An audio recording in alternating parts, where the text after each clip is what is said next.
Right. And we are live. Hello, welcome to Words Out Podcast, where we tell you what's up and what's out in the world of poetry. I am Sammy B. This is Kenny KP Walker Jr. And today we have a special guest, Elijah the Barber. Welcome.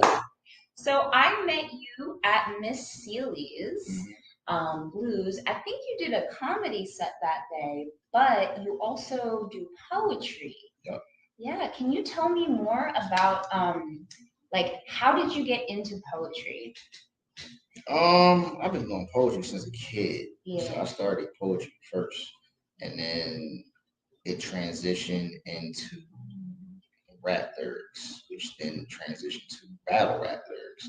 So then I became like the kid in school that would, battle at lunch. Oh, and then okay. It went into music and all of that stuff. And I always wrote, music when you're writing hip hop lyrics is still a form of poetry. Oh yeah, definitely. And then I had a couple years where I was like, I'm gonna work on a poetry album. I'm gonna do a poetry book, and I just wrote a lot of poems and just stored them to the side. And some I lost because I wrote them in phones, and the phones broke, whatever the case may be.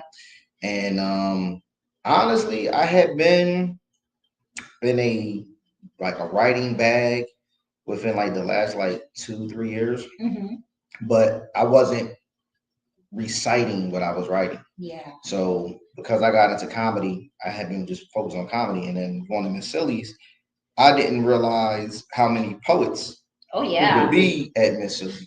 So I remember seeing Kenny, I remember seeing you, I remember seeing a couple other poets, even the owner Faith Money. I was shocked that she did poetry. Oh yeah. And it inspired me to not just write new stuff, but it inspired me to actually get on stage and start reciting some of the pieces that I had. And it just kind of took off with people starting knowing me for the poetry and comedy, or comedy and poetry. Like, never was trying to get known for the poetry. It's like, this is what I do. I can do it. I used to do the poetry slams and all of that stuff years ago, but kind of just fell away from that. And that's why when I do my poetry, I gotta read it from phones. I write it and just put it at the side. I don't practice it and rehearse it. Like Kenny, he can act it out and all that stuff. I used to be able to do that, but I don't rehearse it enough to do that. Like if I had to, if somebody gave me a time limit and said, hey, look, we're gonna book you for a show and you got a month and a half, 2 months, write a piece, and you gotta remember it, and I could do it. But for the most part, I go with the motion. I write what I feel, and I just put it to the side. Yeah, no, and honestly, that's not a bad way to do it. Because there's a lot of different poets out there, right? You got your slam poets, you got your open mic poets, you got your career poets who are trying to do something with their poetry. And depending on where you are in the spectrum, your goals might be different. Yeah. I definitely think that reading off of your phone, there's a lot of people who be hating on the phone readers, and I don't understand it. I don't. Look, when I saw Sonia Sanchez, I think we had somebody who said that here also. Yeah. It was Ivana. She saw Sonia, and I saw Sonia Sanchez one time, and I saw Nikki Giovanni. They read from their books. Hey, you know what? And it's we live in a modern age, people. Come on. Not everyone's going to have a journal on hand, write it down. Not everyone's going to have a book. Sometimes it's easier to have it on your phone. And I don't think anyone should discriminate against any other poet for reading off of their phone. It's definitely a different type of vibe. Yeah. But it's also that there are people who can perform while reading. I think I'm one of those. Yeah, and I definitely think you're one of those too. Yeah. And also what you said about rap music, rappers are the most poetic because nowadays modern poets are very free form. But if you go back in time, it was all about meter, it was all about rhythm, you know what I'm saying? All those elements are very commonly found in rap music. So I definitely think that rappers don't get enough credit for being poets because they really are poets. Yeah. Now, how do you so you do the poetry, you do the comedy. Now you're hosting your own events. What where do you see yourself going with this in another 5 years? Where we're going to see Elijah the Barber You know 4 or what? 5 years from now? I think the sky's the limit for what people can see. I just did my first comedy special. So I plan on doing another one in about 2 years. So I'm actually working on the stuff for that now, studying the one that's out previously, seeing like, okay, I did this like this, I could have did this better, I could have did this like this, I could, you know, um, even with the special, it the whole thing is a piece of art. And I kind of incorporated so many different pieces of myself in it. So like anybody that watches it, in the beginning, I have my man Grizzly the comedian. He plays character Reverend Al Sharpie, and he does a skit in the beginning. He introduces me. He talks about his poetry is deep, but his clippers cut deeper and stuff like that. And he's talking about he's describing me and the different things that I've been through, whether it's the poetry, the music, introduce me for comedy. But at the end of the special, I'm not gonna spoil it for anybody who didn't see it, but at the end of the special, there's something I did that I don't think I've ever seen anybody else do in a stand-up special. And it definitely is poetic and has some of my poetry in it. So I was able to incorporate that with what it was I did with the comedy special. But to go back to what Kenny was saying, I don't really know. I take each year and I create a different goal for the year. Yeah, so you're not looking too far ahead. Yeah, like I have yearly goals. Like some people are like, all right, in 2 years I'm gonna do this, in 3 years I'm gonna do this. And if I had to say like 2 years, okay, 2 years from now, I want to be in a position to get ready to do another special. So that's like my 2 year plan. 5, I don't know. People are like, oh, I can see you in movies, I can see you TV shows, this and the third, because you do characters. And it's like if it happens, it happens. If it doesn't, it doesn't. I'm enjoying the moment right now. You know what I'm saying? I'm enjoying the moment right now. I'm loving the fact that I'm able to be a dual threat. Yeah. Where I can do poetry and I can do comedy. I've had to save certain people's shows where they're like, oh, this person didn't come and this person didn't come and da da da. Well, I mean, I could do comedy and poetry. What you need? 20 minutes, 30 minutes, 40 minutes, like what you need. And I've had to save the shows. So it's a blessing to be able to do both, but it's a lot that goes into writing. And I'm just a writer. I'm a writer. Period. So I just with poetry, I go off the emotion. Is therapeutic for me. Different experiences and stuff like that. It's therapeutic for a lot of people, I think, definitely.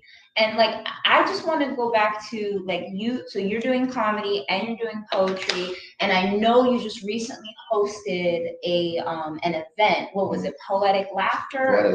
That's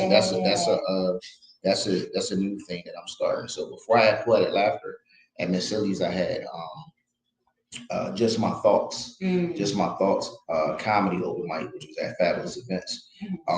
So I did that for a number of months, and it was just strictly comedy open mic, and it was great.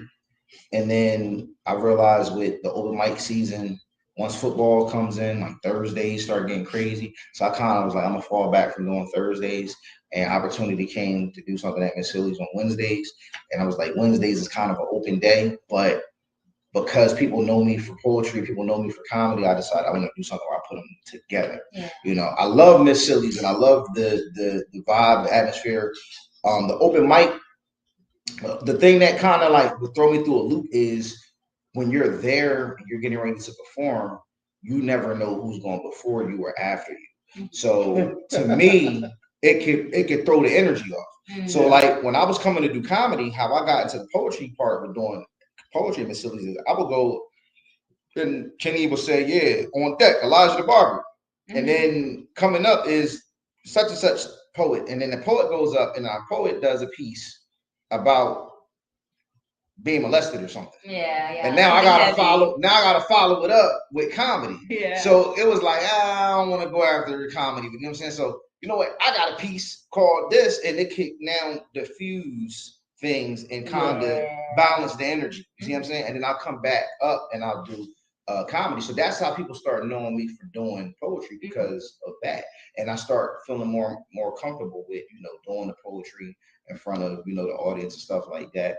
And then I just said, you know what, I'm going to do something that's kind of like for poets and comedians. Like when I started Atlantic City in a very hostile environment. So it was like rappers, R&B singers, you know what I'm saying? No poets, no comedians, you know what I'm saying? Like it was like a no comedian, no poets allowed. And I kind of forced my way in there and got my respect. So I don't worry about tough crowds or hecklers, nothing like that. But I decided that when I did something new, I wanted to combine the fact that my love for poetry and my love for comedy. So poetic laughter. So we do the poetry first, you got the poetry hour, and then we do the comedy hour. So if you want to enjoy the whole show, come for the whole show. If you only want to come for the poetry, come for the poetry. If you only want to come for the comedy, come for the comedy. People know the time frames. Like this is the time we're going to do the poetry. This is the time we're going to do the comedy because everybody might not be there for the same thing. And like I said, the energy, it changes. You know what I'm saying? Energy changes. And unfortunately, when you do an open mic, there's nothing we can do about who goes up. You never know what they're gonna say, what they're gonna do. It's an open mic. It's an open mic, so you never know. But you're able to pivot. Because we put a title on it, and we let it be known like poetry hour is this time to this time, comedy hour is this, and sometimes you go over a little bit.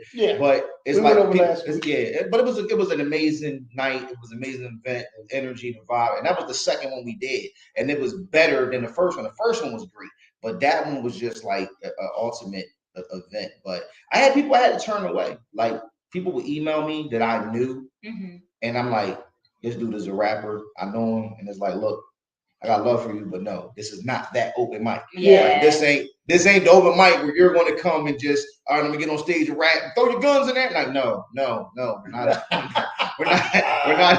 doing that. That's not what laughter is about. It's strictly for the poets and for the comedians. Like, because it's a certain type of energy that I want to have in the building, with that. So that's what that's about. I feel you. I really like the poetic laughter concept. I've seen like a couple of other people do it before because I know like Ken Jones comedy. Ken Jones. I've done some work with Ken Jones. Yeah, I've worked with Ken Jones. Me and Ken Jones, I booked him for a show I did in Delaware, and we have been on the same shows in Philly. Like Ken Jones, good guy. No, he is. I go to his shows all the time, actually. And I really enjoy the comedy and the poetry together. I think it's a really good combination. There's another show that I go to up in North Jersey that is also the same thing. It's comedians and poetry. I really think that people should tap more into the comedian and poetry duo because I think it's a very, very, it's good vibes. It really is. It's good vibes. But it just has to still make sense to a certain point. Because I've seen comedians have a certain type of comedy and now they have to go after a poet that might have did a certain type of piece. So like for me, like I've been writing pieces that end up being like they start off serious, but they end funny. And I use those as my segue to change the energy to lead it to go into the comedy. Matter of fact, I saw you do that Wednesday night. Because after the poetry was done and after my set was done, you did a segue piece, and then boom, there you go. Now we're into the comedy. So I think it's needed because it's like, when I get the opportunity, like, oh, you can go back up and you could do, comedy after doing poetry. Like, I needed that intermission, whether it's one person, two people, five people to go in between for me to get my mind right or whatever. Because it's a certain mentality you have to have when like, all right, I'm gonna do these poetry pieces, and these are gonna be pieces about pain, and then I got to come back up here and now I got to make people laugh. You see what I'm saying? So I started writing the segue pieces so I wouldn't have to do that. So if Kenny or whoever said, you do both and just go right into it. It's like, it sounds easy, But when you're doing it, it's not easy. Yeah, but when you have the material that kind of leads up for it, and then it's like, boom, you hit them with the punchline, and the whole crowd is laughing. All right, now it gives you that reset time. Okay, let me get up, let me grab my water, take the jacket off. You know what I'm saying? It gives you that reset time to be able to get your mind right, and then, focus. It's like people say hosting is easy. It's not. No. It's not all. Not even a little bit. Let me ask you a question. A couple of questions here. You are a father. Yes. How does that influence your comedy and your poetry? Very much so. Especially as of late, the experiences I've gone through with my children and their mothers and stuff like that, and just life lessons. A lot of that I'm able to put into the poetry. I actually just had a situation with my daughter, and we weren't kind of speaking to each other, and then it was like one of those things where my wife was like, "You ever let her hear your poetry?"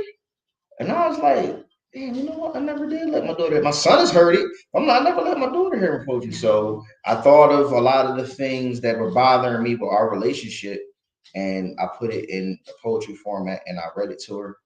And it was like, I was scared how her reaction was going to be. Before I had let her hear it, I made a phone call to my man Raj. I Am Ra. He was here for my one-man show. Yeah. And he heard it and was like, "She needs to hear that. She needs to hear that today. Like, you need to let her hear that." And I let her hear it, and she had a big smile on her face. I didn't get like a reaction, but the way she acted after let me know, like, all right, she got it. She understands it. She gets it. You know what I'm saying? So sometimes, people forget years and years ago, like that, like poetry was people's languages. That's how people used to communicate. Poets are pretty much the storytellers, the soothsayers, we're the people who, we're the town crier, we're the guys in the middle of the town hall saying, "Look, this is the injustice that's happening," or "This is whatever." So that's what poets do. But the comedy, I mean, it's unlimited entertainment, especially in my house. But then just what I do, being a barber, all the different characters that come in, the different stories you hear, the different people, different situations, and it just gives you an unlimited amount of material, to the point where, for me being a barber and then becoming a comedian, I created my own genre of comedy. So I consider myself the king of barbershop talk comedy, because I have so much comedy that's inspired and influenced based off of the things that happen and that do happen in the barbershop. And there's been other barbershop, I'm not gonna say barbershop, there's been other barber comedians out there, like I won't say any names, but their comedy and my comedy isn't the same. My comedy fits who I am and what I do. So it all, like, it is what it is. And people always come up to me after the show, "So you a real barber?" Yes. It's not just a stage name. Like, I'm a real barber. Like, absolutely, 100%. Oh, and I just know that being a barber, you get so many stories and so many, like. Yes. Yes. I can just imagine. From relationships to kids to marriages, divorces, breakups, crazy, like, just so many different things with being in that business. Yeah. Well, there's a lot of people who say being in the barber shop is like going to therapists. Like, that's. Oh yeah, we're the cheapest therapist you can get. Yeah. But see, the thing about it is, nobody thinks about who are who are the therapists for us. Right. You see what I'm saying? Like, we're so busy being therapists to people, so we had to deal with dandruff infested scalps, and then we have to listen to your problems. And the thing about a barber, what really makes them a therapist, is somebody sits in your chair today, you cut their hair, you don't see them for 9 months, they hop in your chair, they want to continue the conversation right off from 9 months ago. Yeah. You gotta remember that. You gotta bring. Yeah. So last time I talked to you, you said you was going on vacation. The last time I talked to you was your anniversary. You was going down to the Outer Banks with your wife. Like, you have to remember all of these things and go right back into it. And then it's not even just that part. When it comes to sports, you got to be on top of your sports. You know, you got to know your stats. You got to do your homework with that. You know what I'm saying? Like it's a lot of work. It's a lot of work that goes to. I used to go to, I grew up in Lawnside. I used to go to Friendship 3, get my hair cut in Lawnside, which is a very popular place. And, you know, they talk. I didn't know too much about sports growing up because I was always like a comic book nerd and a poet. So I would go in, I was just letting everybody talk shit because I didn't know but all the barbers knew the stats. Right. They knew the stats. Of course. You got to know the stats. Because there's too many sports fans coming in and out, you know what I'm saying? Yeah, I know. Hey, I wasn't one of them, but there was a lot of them. I know all about that. I think that one of the best things that was invented to help with that was Google. Yes. Because you used to have these guys that used to come in the barbershop with these fake stats or fake scenarios and all this other stuff. And, you know, I used to play for the Philadelphia Phillies back in 1969. And, you know, my name was Nine-Toe Joe. You be like, what? I don't see no Nine-Toe Joe. Yeah, you serious? Like, yeah, it's crazy. Like, I remember I bought my house. The family that owned it, their last name was McBride. They were the McBrides. So one day, this guy, we order some food. The guy delivers the food, and he says, McBride. And then he sees me, and he's like, is this like you related to Bake McBride? I don't know who the hell Bake McBride is, right? I'm like, first of all, I'm not a McBride. That's the people who lived here before. He was like, listen, Bake McBride. Oh, I used to call him Shake and Bake. He played for the Phillies. He was this, he was that. So I don't watch baseball. I watch football, basketball, stuff like that. But I did my research on this guy, and Bake McBride was a good player who played for the Phillies. I want to say like back in like the 80s, whatever. And it was kind of crazy. He wasn't related to these McBrides. The McBrides I got my house from were white. This McBride was black. So he sees, McBride and then sees a black guy and assumes I'm related to Bake McBride. Whatever, like, nah, I'm not related to Bake McBride. But it made me do my research on this guy. And Bake McBride was good, And so now, yeah, another delivery guy comes, I'm a line, like, yeah, Bake McBride is my uncle. It's a lie. Like, yeah, this is related to Bake McBride. Yeah. The guy used to play for the Phillies. Yeah, absolutely. Being a barber is not easy, people. It's not. It's not easy. You gotta know a lot of shit. I couldn't be a barber because I would make everybody bald like me. In Philly, there is a new open mic called Barbershop Poetry. Really? Barbershop Poetry. That's interesting. I think they go to different barbershops in Philly. And they perform poetry there. You know what I'm hearing now? You know what I'm hearing? Road trip. Yeah. We all go. Yeah. Bust in, do our thing. Speaking of poetry. It's run by Poet Santiago. So I'll hook you up. Let me Speaking of poetry, how about if you bless us with two pieces? Two pieces. And Sammy and I will get out the way. And you do whatever you choose. Ladies and gentlemen. Elijah the Barber. Yes. Let me see. I'm gonna do this piece. It was me talking to my daughter. It's called Daughter. I said, daughter, I don't know where we went wrong or what I did wrong. The silent tension I hate. The attitude I don't like it because I could be stubborn too and I have an attitude just like it. I had time to think. You've grown so fast, it seems like it was just a blink. I'm here for you. If there's anything you need to tell me, I'm here for you. If you feel the need that you need some therapy. I'm sorry I had to have you share me. It was a time when it was just you and I, me and you, just us two, a daddy and his baby girl. You were my world, but life happened. A wife happened. A new sibling, divorce, new marriage, and blended family happened. Many things we don't talk about. You was just along for the ride. Call it my ego, call it my pride. I was naive to the fact that you put your true feelings to the side. Kept emotions trapped inside. Now I know it's some things we didn't talk about, and I'm not going to say in this moment they need to be talked about, but I'm here whenever you got things you feel we need to talk about. I'm not going to hide it. My job is to give you guidance, to give you tools that one day you will use to survive with. 4 walls and a ceiling, clothes on your back, the food in the fridge, I provide that. I don't like feeling like I'm only needed for your transportational needs or when you need a few dollars on the cash app. I used to take it personal, but now I'm past that. See, I could snap out a last shot. That won't work. So I take a walk. Sometimes I take the trash out. See, when I tell you have a good day at school, I love you, and you don't say it back, it makes me want to snap. But I have to be open-minded of your sensitivity because I don't want you feeling like you're being attacked.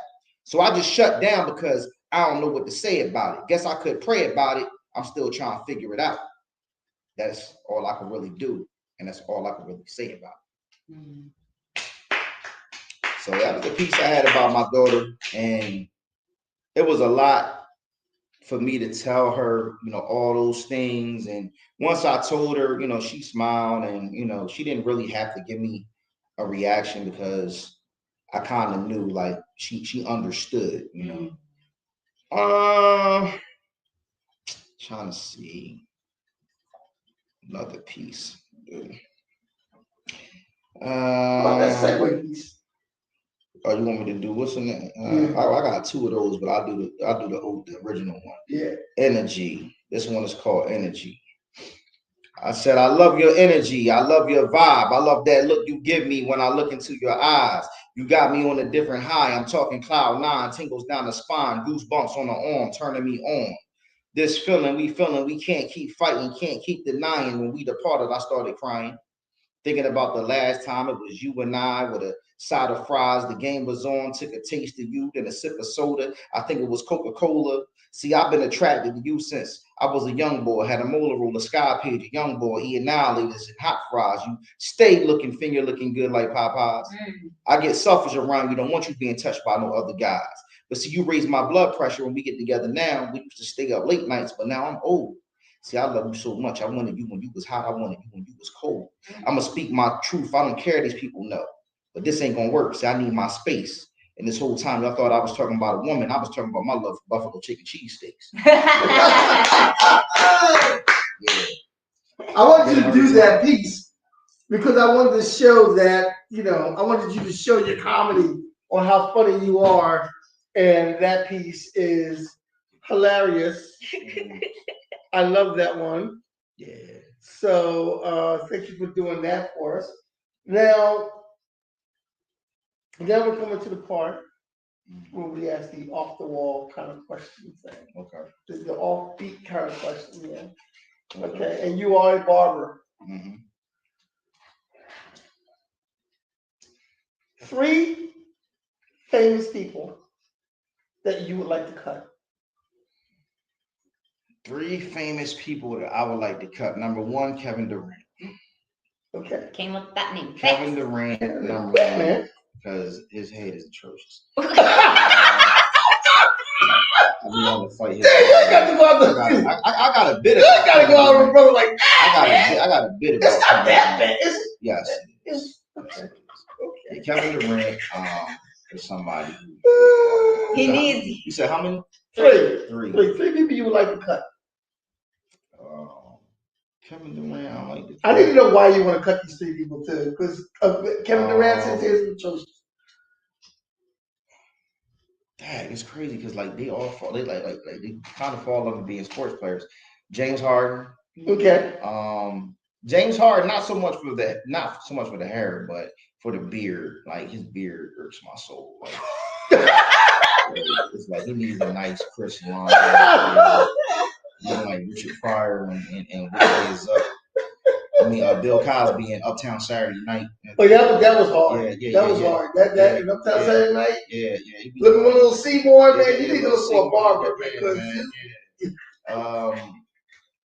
would say Kevin Durant, James Harden, off the rip. Now let me think another celebrity. Probably one a lot of ladies like probably Idris Elba. Okay. Why Idris Elba? He looks pretty well put together. He's well put together, but he's a British dude. So I felt like when he was on The Wire, he had like whoever was cutting his hair had to be somebody from Baltimore. Since that show got canceled, I don't know who's cutting his hair.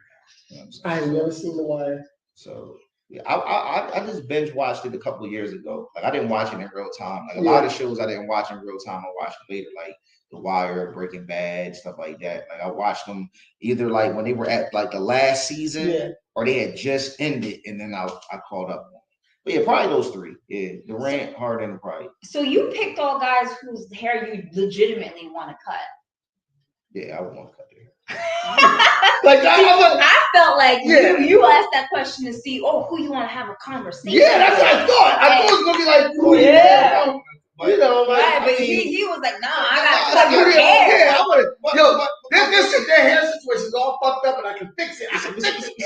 See, my thing is like I've cut like athletes and stuff like that. Like I cut a guy who actually is from our area, Logan Ryan. He played for my football team, New England Patriots. He played for Tampa Bay Bucks, Tennessee Titans. Played for a couple teams, won a couple Super Bowls from Berlin. You know what I'm saying? From the area. You're not an Eagles fan? Nah, I'm not Eagles fan. And it was like I was starstruck, but I wasn't starstruck. Mm-hmm. It was like I wanted the information. Like, so what is it like playing with Tom Brady? Like, what is it like winning the Super Bowl?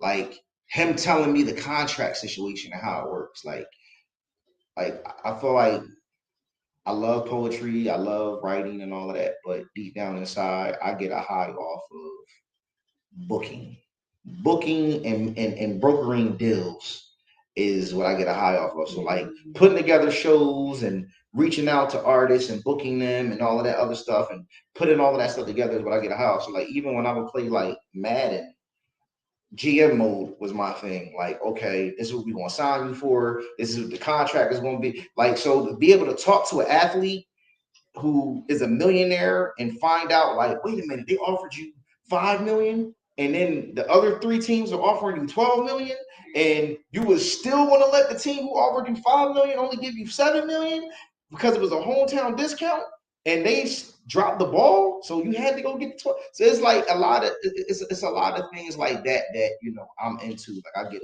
I get a kick out of stuff like that. Yeah. Now let me see what we got going on here. What stage I got to say? Where? What shop do you cut at? Do you have your own shop? I cut at Yusuf's Unique Cuts in Berlin, New Jersey, 96 South Viper's Pike. So you can go on the site, go on the shop website and book an appointment and ask for Elijah. Get your head right. Yep, I'm a real barber. It's not just stage name. Now, real barber. Why don't you tell us where we can find you at? You just told us where your shop is, where you get a haircut. But tell us what events you got coming up. I know you got a couple coming up. You got one coming up. We are at the Laird Gallery in 916 White House Pike. So I know you have. I'm gonna just give you all the stuff I got going on for this month because I got a lot of stuff coming up. So for November, we just did Miss Silly's last week first. This Thursday I will be in Union, New Jersey for the Bumper comedy show. Thank God It's Funny event. That's in Union, New Jersey. Then Saturday I will be in Chambersburg, PA, Legacy of Laughs event. Then next week I got the back-to-back. November 17th, I am in my Holly Picture Perfect Affairs for Words and Giggles. So Words and Giggles is a new thing that we're working on, similar to the Poetic Laughter. So if that works itself out, we'll be doing that every third Friday of the month in my Holly. And then the 18th will be here at Laird Gallery for this is going to be a funny comedy show. Mm-hmm. So depending on how that goes, then it'll probably be a regular thing that we might be doing here as well. So I literally could be in a position of every weekend or every week of the month I have something different going on comedy wise. So it's a lot of things that we're going to be testing out, seeing who the real supporters are, where the real followers are at, and all of that stuff. So that's just the month of November. Like it gets crazy once you start getting to later in the year, the next year, then it really starts picking up with traveling and going on the road and stuff like that. And that's part of my next goal when we're talking about goals. Like every year is a different goal. So this year was to do the special and do more shows and then start traveling, hitting the road and all of that stuff for next year. So all of those goals and plans are starting to fall into place. So, oh, that is a lot. Yes, that is a lot. So, what's the number you're going to be? Are you going to be there? I'm gonna be at Divine Styles event on November 18th in Philadelphia. I don't exactly remember where or what it is, but I will be there. I will post it on my Instagram for anyone who wants to, stop by, pop in. Divine Styles, she always runs really great events and things like that, so I definitely recommend coming. November 18th, I believe. I think you're gonna be here. Saturday. You're gonna be here. It's crazy because it's crazy how you be knowing of people. Mm-hmm. So I have been hearing about her for a while. I think we actually follow each other online. But my sister, I think, was a vendor at one of her events, and she was like, "Oh yeah, you gotta follow it. She do poetry and my brother." So I know of her, and I be seeing the clips and stuff, but we haven't met each other yet. We'll cross paths. Oh no, you definitely will. I'm gonna try to bring her to Miss Steely's one time. Yeah, and I will be Thursday. I will be at Miss Steely's Blues hosting there, and Friday I will be at Brick and Culture in Woodbury hosting there. Saturday night I will be doing another podcast with my sister Kathy and Kenny Explain Pop Culture. This Saturday we are talking about sitcom Neighbors. I'm sorry. It's okay. I thought you was. Okay. No, I wasn't. And then also, I apologize. Also on the 18th, that morning, I'm going to be live painting at an event up in Jersey City. So I got to go up and then I got to go back down. Yeah. Also, if you would like to follow me on Instagram, ITSBYMMAS, it's Sammy B backwards. You can also follow Poetry and Paintings NJ for any of the open mics I go to. I always post all the videos. I still have to post from the last open mic though. What? At the Lair. At the one we did here? Yeah. Yeah, we are at like I said, we're at the Lair on 916 White Horse Pike. As you see, there's art behind us. There's art all over the room. The Lair is an event space. If you need to do it, we're in Oakland, which is right next to Collingwood, Audubon, near Haddonfield, everything's that. So if you need to do an event, please contact the Lair Gallery, contact Liz. It's in the book. It's on Facebook. It's on Instagram. And come do this. You can do a small event here. This is a great place to do an event. Yeah, the prices is very good. The prices are very good. It's actually ridiculous how cheap these prices are, and I just think people aren't asking about it because I definitely would snatch this up if I were you. So before it's no longer available. Yes. So that being said, Elijah, I want to thank you so much for coming to the problem. I appreciate it. I want to thank you. So, and I've seen, since I've met Elijah, I've seen he had a joke one time. He said, it feels like me and Kenny on tour. Because we would see each other every week. Every week. Okay. Yeah, but I mean, a lot of that had to do with he hosts 11 team. Right, yeah. And, me at the time is just you just being hungry, you trying to get your name out there, get more exposure, and get more people to know of you. And it's you go to one show, and then it's well, this is this person, they run XYZ, and now I was okay, but then they don't tell you that he's the host of XYZ. You know what I'm saying? So now I was well, dude, you could have just told me. You know what I'm saying? You get the same introduction, and it's been hey, look, I told you I got 6 mics I host, right? Well, this is my schedule. You know what I'm saying? Come on through, whatever. You know what I'm saying? But I appreciate Kenny because a lot of people I wouldn't have met if it wasn't for Kenny. Kenny gave me the opportunity to do a clean comedy show here, and it was crazy because I'm the type of person where if I feel like somebody thinks I can't do something, I'm going to prove them wrong. So I remember this is how the conversation went. He was you're a funny guy. He was I'm thinking about booking you. He's I don't know if you can do clean comedy. I'm I can do clean comedy. And he was you can? He was all right, well, I'm going to do comedy show April 1st. So April 1st came here.